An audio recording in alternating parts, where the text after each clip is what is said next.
ఆంధ్రప్రదేశ్ను work from హోంగా మార్చటమే నా కళ అంటూ తెలియజేశారు ఏపీ సీఎం చంద్రబాబు నాయుడు. ఎన్ఆర్ఐలతో ఏర్పాటు చేసిన సభలో ఆయన ఈ విధంగా తెలియజేశారు.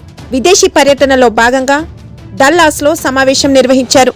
గత 3 రోజులుగా సమీక్ష ఏర్పాటు చేశారు. ఏపీకి పెట్టుబడులు ఎలా తీసుకురావాలి, ఏపీని అభివృద్ధి వైపు ఎలా నడిపించాలి తదితర అంశాలపై క్షుణ్ణంగా ఆయన సమీక్ష నిర్వహించారు.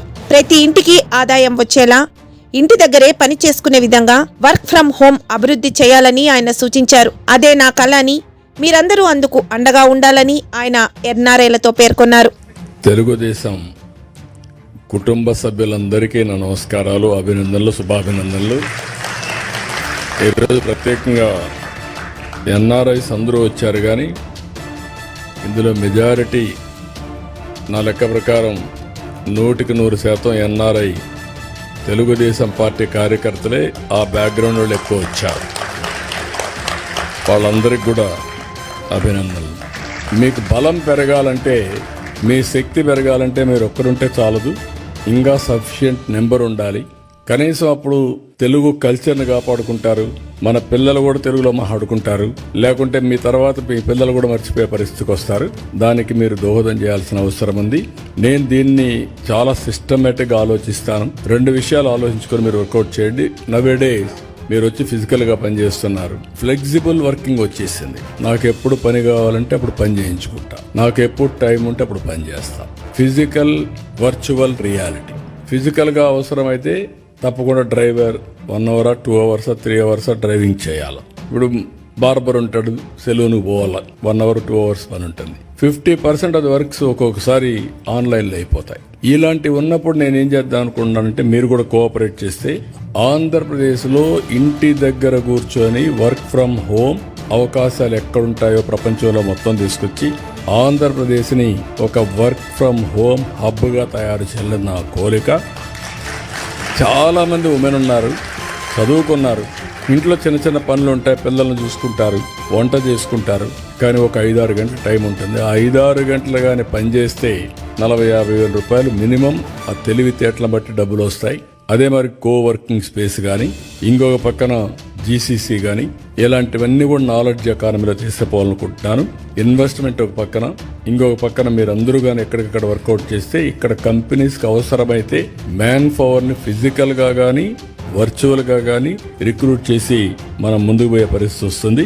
ఈ విషయం కూడా మీరు గుర్తుపెట్టుకోవాలి. చాలా దేశాలు చరిత్రలో చాలా మంది నాయకులు పౌరుల్ని తయారు చేయడంలో వాళ్ళు ఒక బాధ్యత తీసుకొని చేశారు. ఒక సింగపూర్ ని ఒక ఫిషర్మెన్ విలేజ్ ని ఈ రోజు మోస్ట్ లివబులే కాకుండా మోస్ట్ అడ్వాన్స్డ్ దేశంగా తయారు చేశారు. ఒక పబ్లిక్ పాలసీలో ఆనాటి పాలకులు లీ కువాన్ యూ. ఇలాంటి అన్ని దేశాల్లో కూడా మనం చూస్తే ఇదే చరిత్ర మనకు గుర్తొస్తుంది. చరిత్ర అంతా నేను అందుకే 95లో ముఖ్యమంత్రి అయినప్పుడు ఆలోచించాను. మన రాష్ట్రం అంతా ఆంధ్రప్రదేశ్ అంటే వ్యవసాయం, అక్కడికక్కడే వ్యవసాయం చేసుకుంటూ అదే పనుల్లో ఉండేవాడు. మీరు గుర్తుపెట్టుకోవాల్సింది, మీలో కూడా ఎందుకు నేను మాట్లాడుతున్నానంటే, ఎప్పటికప్పుడు మీలో కూడా ఒక ఆలోచన విధానం రావాలి, చైతన్యవంతులు కావాలని చెప్తున్నాను. 91లో ఆర్థిక సంస్కరణలు వచ్చాయి. నేను 95లో ముఖ్యమంత్రి అయ్యాను. 93 ఆ ప్రాంతంలో ఇంటర్నెట్ రెవల్యూషన్ వచ్చింది. ఎవ్వరూ చేయని సాహసాలు నేను చేశాను. ఆ విషయం మీరు గుర్తుపెట్టుకోవాలి. మొట్టమొదటిగా సెకండ్ జనరేషన్ రిఫార్మ్స్ నేను ప్రారంభించాను.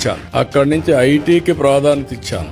ఐటీ అంటే ఎవరికి అర్థం కానప్పుడు ఐటీని గురించి మాట్లాడమే కాకుండా ఊరూరులో పోయి చెప్పా, మీ పిల్లలకు డబ్బులు ఇవ్వడం కాదు కావాల్సింది, మీ పిల్లలు ప్రయోజకులు కావాలంటే బాగా చదివించండి. మీరిచ్చే 100 ఎకరాలు 50 ఎకరాలు ₹1,00,00,000 లెక్క కాదు, కొన్ని వేల కోట్లు సంపాదించే తెలివితేటలు వస్తాయి వీళ్ళకని చెప్పి ఆ రోజు చెప్పాను. చాలా మంది మీరు చూస్తే చరిత్రలో విలేజ్ నుంచి మండలానికో టౌన్ కి వెళ్లిపోయి పిల్లల్ని చదివించడానికి కాపురాలు పెట్టారు. అంటే నా మాట మీద నమ్మారు. నమ్మిన వాళ్ళందరూ బెనిఫిట్ అయ్యారు, నమ్మని వాళ్ళు మళ్ళీ కొంచెం నష్టపోయారు. అది వేరే విషయం. చరిత్రలో అందరూ నమ్మలేదు. అదే మరి హైదరాబాద్ ని డెవలప్ చేస్తామంటే నేను చెప్పా ఏం జరగబోతుందో హైదరాబాద్ లో అని. తెలివైన వాళ్ళు, ముందుండే వాళ్ళు పెట్టుబడులు, అది కూడా చెప్పాను. మీరు కూడా భూమి అమ్మద్దండి అని కూడా చెప్పేవాడిని. ఇప్పుడు అమ్మేస్తే మళ్ళీ విలువ పెరుగుతుంది, అప్పుడు బాధపడతారు, ఏదో అవసరం కొద్దికే ఇచ్చేయమని చెప్పాను. ఈ రోజు హైదరాబాద్ వల్ల తెలంగాణ రాష్ట్రానికి దేశంలో నెంబర్ 1 పర్ క్యాపిటల్ ఇన్కమ్ వచ్చిందంటే ఆ రోజు నేను వేసిన ఫౌండేషనే దానికి కారణం. ఈ రోజు నేను ఒక విజన్ డాక్యుమెంట్ తయారు చేశాను. ఆ విజన్ డాక్యుమెంట్ గురించి ఎక్కువ నేను మాట్లాడను, ఎందుకంటే మళ్ళీ టైం లేదు కాబట్టి ఫొటోస్ కూడా కావాలి మీకు. 2047కి స్పష్టమైన గైడ్ లైన్స్ ఇచ్చాను. ఒక 10 ప్రిన్సిపల్స్ పెట్టాను. జీరో పావర్టీ, అదే మరిగా ఉద్యోగాల కల్పన, అదే మరిగా population management, skill development, human resource development, ఇంకో పక్క వాటర్. అందుకే ఇప్పుడు కొత్తగా మీరు చూస్తే గోదావరి నుంచి బనకచెర్లకు నీళ్లు తీసుకుపోవాలనుకుంటున్నా. అది వస్తే పెద్ద గేమ్ చేంజర్గా అవుతుంది. అది కూడా వర్కౌట్ చేస్తున్నాం. ఇంకో పక్క వ్యవసాయం పైన ఎక్కువ శ్రద్ధ పెడుతున్నాం. గ్లోబల్ బెస్ట్ లాజిస్టిక్స్ హబ్గా తయారు చేయాలనుకుంటున్నాం. పవర్లో మీరు ఊహించని పరిణామాలు వస్తున్నాయి. ఈరోజు మీరు చూస్తే ఇంటిపైనే కరెంటు తయారు చేసుకునే పరిస్థితికి వచ్చాం. అదే మరిగా ఈరోజు విండ్ పవర్ వచ్చింది, అదే మరి పంప్డ్ ఎనర్జీ వచ్చింది, గ్రీన్ ఎనర్జీ వచ్చింది. ఇప్పుడు ఆంధ్రప్రదేశ్కి ఒక గ్రీన్ హైడ్రోజన్ హబ్గా తయారయ్యేదానికి అవకాశాలు వచ్చాయి. దీనివల్ల కొన్ని లక్షల మందికి ఉద్యోగాలు వస్తాయి. పోర్ట్లు ఉన్నాయి కాబట్టి మన దగ్గర నుంచి మనం ఎక్స్పోర్ట్ చేసే పరిస్థితి కూడా వస్తుంది. దీనికి కూడా శ్రీకారం చుట్టి మనం ముందుకు పోతున్నాం. నేను మిమ్మల్ని అందరినీ ఇంకా ఎక్కువ టైం కాకుండా పాలసీలని అన్ని తీసుకొచ్చాం. ఏ విధంగా మిమ్మల్ని అందరినీ విన్ విన్ సిచ్యువేషన్ లో ఆంధ్రప్రదేశ్ అభివృద్ధిలో కూడా భాగస్వామ్యం చేయాలని నేను కూడా ఆలోచిస్తా. ఫస్ట్ మీరంతా ఎన్ఆర్టీలో మెంబర్స్ గా తయారైతే ఒక డేటాబేస్ వస్తుంది. తెలుగు అసోసియేషన్స్ డిఫరెంట్ గా ఉండొచ్చు, పర్వాలేదు, కానీ ఎక్కడున్నా మీరు పుట్టినటువంటి జన్మ భూమి ఆంధ్రప్రదేశ్ కాబట్టి నేను ఇంకోటి కూడా చెప్తున్నాను. నేను ఆంధ్రప్రదేశ్ గురించే మాట్లాడడం లేదు, తెలుగు బిడ్డగా మాట్లాడుతున్నా. తెలుగు జాతి కోసం పనిచేస్తా. తెలుగు వారు ఎక్కడున్నా ప్రపంచంలో వాళ్ళందరూ కూడా ఒకటే అని దీంతో పోతున్నాం. మన తెలుగు జాతి బాగా అభివృద్ధి అయితే దేశం కూడా అభివృద్ధి అవుతుంది. మనం అందరం కూడా ఒక్కసారి ఇది కూడా గుర్తుపెట్టుకోవాలి. ఈరోజు నరేంద్ర మోడీ గారు ఒక డిటర్మినేషన్తో పనిచేస్తున్నాడు. ఈ దేశానికి ఏదో చేయాలని తపంతో పనిచేస్తున్నాడు. వికసిత్ భారత్ ఇచ్చారు, నేను స్వర్ణ ఆంధ్రప్రదేశ్ ఇచ్చాను. వాళ్ళు వికసిత్ భారత్లో భారతదేశాన్ని నెంబర్ 1 చేయాలంటే నేను స్వర్ణ ఆంధ్రప్రదేశ్ దానికంటే అన్ని రాష్ట్రాల కంటే నెంబర్ 1 తెలుగు రాష్ట్రాలు ఉండాలి, ఆంధ్రప్రదేశ్ ఉండాలని దానికి ఒక విజన్ తయారు చేశాను.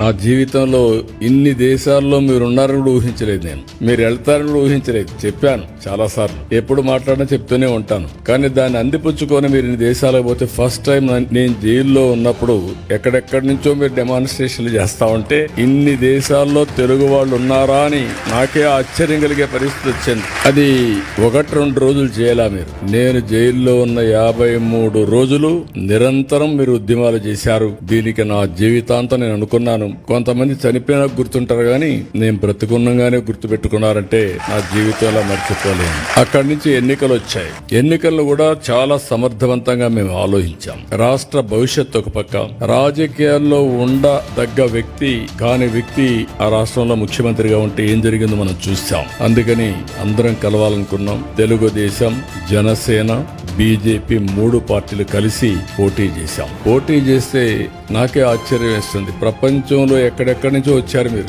నెలల తరబడి అక్కడే ఉన్నారు. ఒక్కొక్కరు మీకు ఎంత శక్తి ఉంటే అంత డబ్బులు ఖర్చు పెట్టి ఎన్నికల్లో గెలిపించారంటే ఇది మా జీవితంలో ఎప్పుడూ మర్చిపోలేని సంఘటన. ఇది అప్పుడప్పుడు చరిత్రలో అనుకుంటాం, కానీ ఇంత స్ఫూర్తిదాయకమైనటువంటి జాతి ఉండడం, నేను ఆ జాతిలో పుట్టడం నా అదృష్టంగా భావిస్తున్నా. అందుకే మళ్ళీ చెప్తున్నా, మళ్ళీ జన్మ అనేది ఉంటే మళ్ళా తెలుగు జాతిలోనే పుట్టాలని చెప్పి భగవంతుని కోరుకుంటున్నా.